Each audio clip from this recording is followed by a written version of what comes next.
우리 벌써 3일째인데 옆에 사람하고 인사할까요? 승리하셨습니다.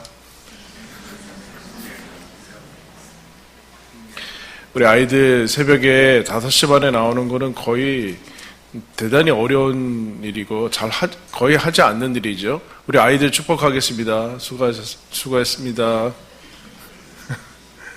아이들 상을 줘야 될 것 같아요. 상을.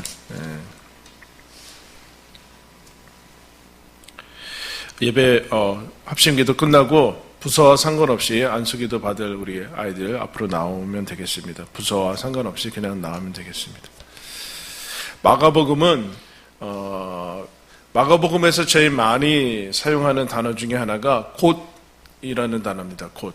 마가복음은 군더더기 없이 바로바로 사건과 또 예수님의 행적을 이어가는 것을 보게 됩니다. 그래서 오늘 우리가 읽은 말씀도 마태복음에는 대단히 자세하게 시험의 내용도 나와 있지만 마가는 그 시험의 내용을 기록하지 않고 그냥 두 줄로 요약을 해주고 있습니다. 세례를 받은 다음에 예수님이 성령이 곧 예수를 광야로 몰아내신지라 이렇게 기록해주고 있습니다. 마치 기다렸다는 듯이 세례를 받은 이유가 광야로 몰아내기 위해서 기다렸다는 듯이 세례 받자마자 성령께서 예수님을 광야로 몰아냈다라고 얘기합니다. 몰아냈다. 억지로 끌고 갔다라는 그런 표현까지 이제 쓰고 있습니다. 바로 여러분 예수님이 흔히 30년을 기다렸습니다. 공생애를 시작하기 위해서 30년을 기다렸는데 여러분 30년을 기다렸는데 그 전에 이 40일의 시험이라는 거 그 전에 끝냈어야지 무슨 또 세례 받고 본격적으로 시작하려고 하는데 또다시 아무도 없는 광야로 몰아가서 어떻게 보면 기다림의 시간이요 또 지연하는 그런 시간을 꼭 필요로 했는가라는 그런 생각이 들게 됩니다. 그런데 하나님께서는 예수님이 세례를 받고 그 이후에 바로 사역을 시작하고 기적을 베풀고 하는 것을 허락하지 않으시고 아무도 없는 광야로 몰아가서 40일 동안 그것을 하나님께서 허락하시는 것을 보게 됩니다. 사역이 바로 시작되지 않고 어떻게 보면은 세례 이후에 이 40일 동안의 시험을 이긴 것이 기초요 가장 중요한 순간에 해당하는 것을 여러분 보게 됩니다. 그러므로 여러분 바로 어떤 일을 시작하지 마시고 바로 하루를 시작하지 마시고 중요한 일들을 그렇게 바로 시작하시면 안 돼요.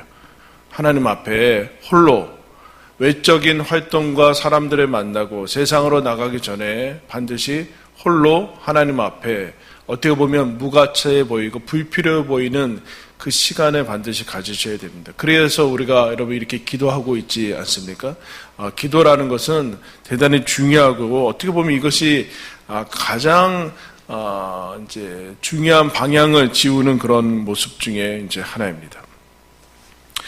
세례를 받은 다음에 하나님께서 예수님을 광야로 몰아내신 다음에 왜 광야로 몰아내셨는가라고 얘기할 때 여러분 뭐라고 얘기합니까? 사탄에게 시험을 받게 하기 위해서다라고 얘기합니다. 여러분 우리 기독교에서 제일 유명한 세상 사람들 다 잘 알고 있는 찬양이죠. 당신은 사랑받기 위해 태어난 사람. 당신은 그 찬양 부를 때 여러분 어떠세요? 별 느낌이 없으십니까? 이런 뭐 받기 위해서 태어나셨어요? 오늘 이 말씀은 당신은 시험 받기 위해서 태어났다. 그렇게 시험 받기 위해서 광야로 몰아내셨다라고 얘기합니다. 광야는 아무것도 없는 사막이고 힘든 곳이고 대단히 불편한 곳이고 그래서 뭐라고 얘기하는가? 짐승과 천사들이 함께 있다라고 얘기를 하고 있습니다. 다른 복음서에는 없는 기록이 나와 있어요. 예수님이 시험 받을 때 짐승이 같이 있었고 짐승이 있었다라는 것은 피조물을 상징하는 것도 하지만 불편하고 사람이 살 수 없는 그런 어려움 시간을 얘기를 하고 있습니다. 또다시 그런데 그 광야라는 것은 어렵고 힘들고 일반적인 삶과는 좀 동떨어진 그런 환경과 그런 상황을 얘기를 하지만 거기에는 천사들이 수종들은 대단히 신비한 하나님께서 함께 하시고 도우시는 그런 순간을 동시에 이제 존재한다라고 얘기를 하고 있습니다. 하나님과 함께 외부와 단절되어 있지만 어떻게 보면 고립되어 있고 침묵 가운데 있을 수 있지만 거기에 하나님의 천사들이 도와서 이 시험을 이기도록 우리를 도우신다라고 얘기를 합니다. 그러면서 40일 동안 계셨다라고요. 여러분 우리가 아까 인사했는데 3일 지났는데 3일 지나면 무슨 생각이 들어요?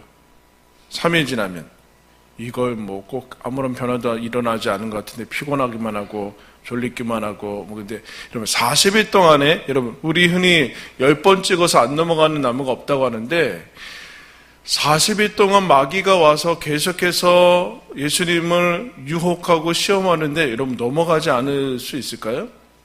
40일 동안 그렇게 하는데 3일 동안도 여러분 우리는 그 새벽 기도를 하면서 온갖 핑계와 이유들이 다 생각이 나고 온갖 핑계를 동원해서 안 나올 수 있는 방법들을 막 생각이 나는데 40일 동안 이 긴 시간 동안 예수님이 이것을 겪으셨다라는 것은 중요한 얘기입니다.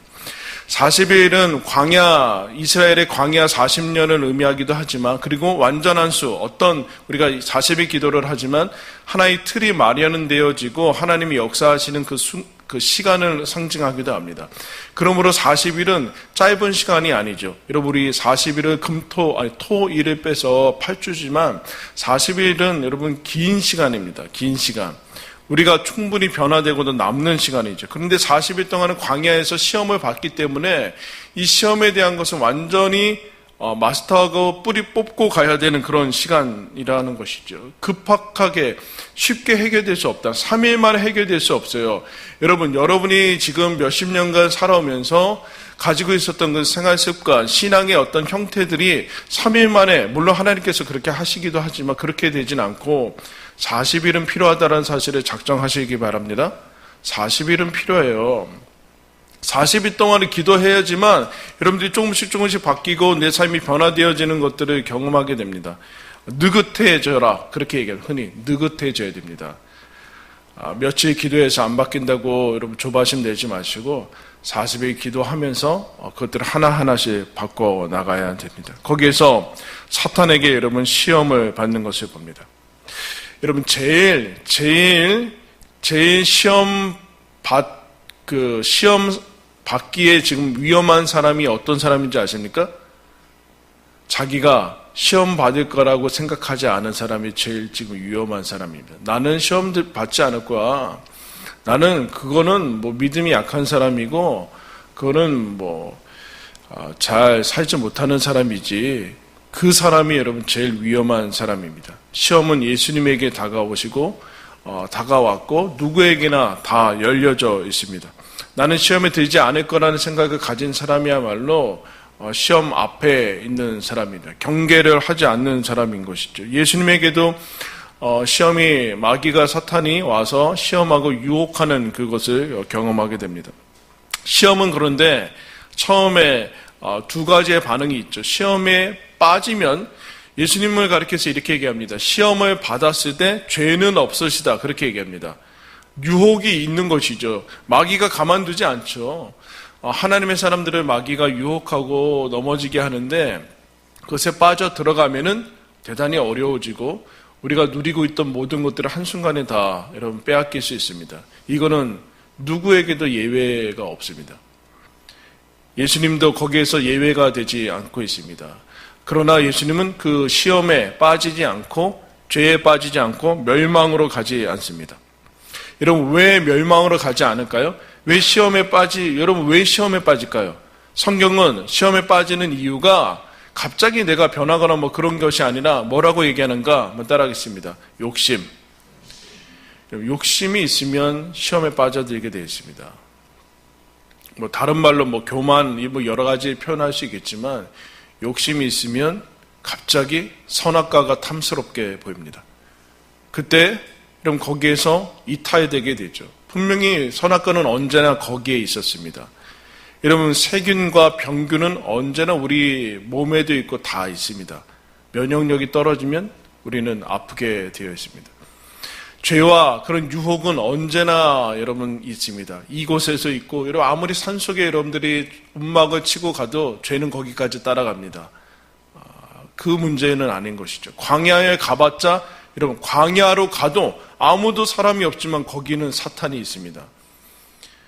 거기에서 예수님이 빠져들어가지 않고 그것을 하나님이 주신 복으로 원래의 것들을 유지하는 길로 가게 됩니다. 연단하는 거죠. 사실은 예수님은 더 완벽해지거나 더 훈련되거나 그럴 필요가 없지만 예수님이 이 모습을 보여주면서 죄를 이기고 시험을 이기고 빠지지 않고 연단하는, 훈련하는 것을 보게 됩니다. 흔히 여러분 연단이라는 단어가 1000번과 단, 10,000번의 반복을 얘기합니다. 1000번의 훈련과 10,000번의 단련, 연단이라고 얘기합니다. 그 연단을 통해서 시험을 이기는, 왜냐하면 십자가까지 계속 가야 되는데 이 실력, 이 시험을 이기고 세상의 죄악과 사탄의 음성을 구별해내는 이 실력이 없으면 메시아의 길을 어떻게 갈 수 있겠습니까, 여러분? 점점 더 어려워지는데, 쉬워지는 것이 아니라 점점 더 어려워지는데, 이 기본적인 세례를 받은 후에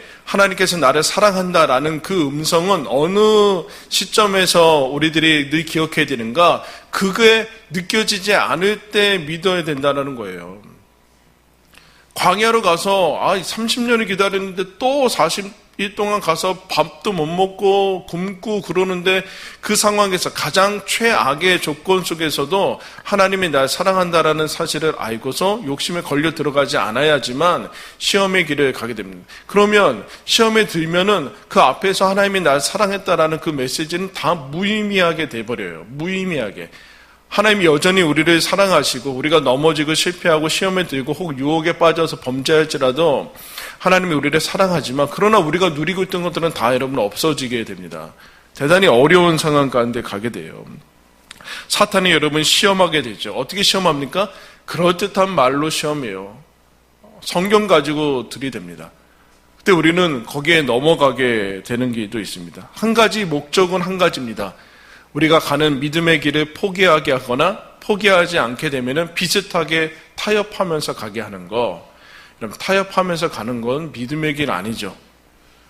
여러분, 타협하면 뭐가 힘듭니까? 타협하지 않으니까 힘든 거지, 타협하면서 가는 것은 믿음의 길 아니기 때문에 힘들지 않습니다. 그거는 이미 걸려 넘어간 것이고, 포기하거나 타협하면서 격길로 가게 만드는 거죠. 격길로 가게 만드는 거. 넓은 길로 가는 것입니다. 모든 사람들이, 많은 사람들이 찾는 그 길로 가게 될 때, 그러면 사탄이 유혹에 성공하게 된 것이죠. 예수님에게 와서 메시아의 길, 십자가의 길 버리고 그냥 편한 길, 영광의 길 가라는 것입니다. 그때 예수님이 그것을 거절하는 것을 보게 됩니다.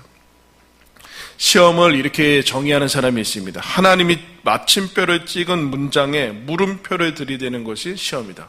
하나님이 날 사랑하는데 하나님이 너 사랑하냐? 이 물음표 이미 끝나는 거예요. 마침표고 진리고 이미 하나님이 약속하고 선포한 것인데 사탄은 거기다 여러분 물음표 들이대죠. 너 선악과 먹지 말라고 하느냐? 여러분 왜 그런 질문에 답을 하십니까? 하나님이 너 사랑하는 거 맞냐? 이 성경이 진리냐? 하나님의 말씀이냐? 엉뚱한 전제들을 가지고 들어오죠. 그때 여러분 거기에 들어가면은 정말 그러냐? 너 만일 네가 하나님의 아들이냐? 네가 만일 하나님의 아들이면 떡 만들어 먹어라. 하나님의 아들인데 뭐 만일이라는 것이 갑자기 붙어요. 하나님이 널 사랑하면은 만일 그러겠냐? 그런 거에 붙어서 거기에 넘어가면 우리가 격길로 빠지게 되는 것을 보게 됩니다. 그때 하나님께서는 예수님은 그것들을 다 물리치고 원래 하나님이 정하신 길로 가는 것을 보게 됩니다. 타협하지 않고 또 격길로 가지 않고 많은 사람들이 가는 길로 가지 않고 포기하지 않고 인내하면서 믿음의 길로 가는 것을 보게 됩니다. 그때 예수님이 뭐 하시는가? 제자들한테도 얘기했지만 너희들이 시험에 빠지지 않게 기도해라. 여러분 주기도문 30초 어떻게 보면은 한 1분도 안 되는 그 기도 속에 들어가 있는 내용이 있죠. 주님, 우리를 시험에 빠지지 않게 하시고 일용할 양식을 주시고 시험에 빠지지 않게 하시고. 여러분 시험은 그렇게 우리가 늘 접해 있는 것처럼 매 끼 밥을 먹는 것처럼 아주 우리 주변에 널려 있는 것입니다. 그런데 여러분 기도하지 않고 시험에 빠지지 않는다. 그런 일들은 없어요. 기도하지 않으면 반드시 시험에 빠지게 되어 있고 이미 시험 상태에 들어가 있는 것이고 욕심의 상태에 들어가 있는 것입니다. 그러므로 여러분, 기도하는 것 자체가 시험에 빠지지 않는 것이요, 시험에 빠지지 않기 위해서는 기도하면서 그래야지만 믿음의 길을 계속해서 걸어 나갈 수 있다라고 얘기를 하고 있습니다. 여러분, 예수님도 받으신 시험입니다. 우리도 예외일 수는 없습니다. 죽을 때까지 우리 호흡이 있는 동안에 우리가 특별히 믿음의 사람이기 때문에 계속해서 우리의 믿음을 포기하게 만들고 타협하게 만들고 욕심에 취해서 우리에게 주어진 그 믿음의 영광을 엿보는 그런 대적이 있고 우리에게는 그런 싸움이 있고 갈등이 있을 것입니다. 여기에서 여러분, 벗어나는 길은 하나님 나라 가는 것밖에는 없어요. 그 전까지는 우리가 믿음을 가지고 인내하면서 각오를 하고 기도하면서 나아가야 돼. 그 실력들을 쌓아 나가야 된다. 그것이 기도의 길이다라고 말씀하고 있습니다. 여러분, 우리가 40일 동안 기도하는데 그 기도를 하는 동안에 여러분, 시험을 이기고 하나님께서 이제 이 시험 끝난 다음에 드디어 사역의 길로, 예수님이 하시는 그 길로 걸어가게 되는데 그 길로 여러분 가시기를 예수님의 이름으로 축원합니다. 매일 40년 뺑뺑이 돌지 말고 갔다가 또 시험에 빠지고 또 시험에 빠지고 또 시험에 빠져서 맨날 그러지 말고 이 40일 기도하면서 내면의 실력을 쌓으시고 하나님께서 걸어가신 그 길, 힘들고 어렵지만 인내하면서 그렇게 걸어가길 바랍니다. 여러분, 광야는 불편한 곳이죠. 인생은 여러분 그렇게 편한 길이 아니지 않습니까? 그때 편한 것만을 추구하면 우리는 반드시 믿음을 타협하게 될 수밖에 없습니다. 예수님이 걸어가신 그 길이 하나님이 인정하신 길이요, 메시아의 길이요, 십자가의 길이요, 우리 구원의 길인 것을 여러분 기억하시고 시험에 빠지지 않게 기도하시고, 하나님, 그렇게 기도하면서 매일같이 하나님, 우리를 시험에 빠지지 않게 해주십시오. 그 주기도면 그냥 주문 아니지 않습니까? 그 길에서 여러분 벗어나서 믿음에게 인내하면서 걸어가서 하나님께 칭찬받고 그 연단과 은혜의 길로 살아가는 저와 여러분들 되길 바랍니다. 우리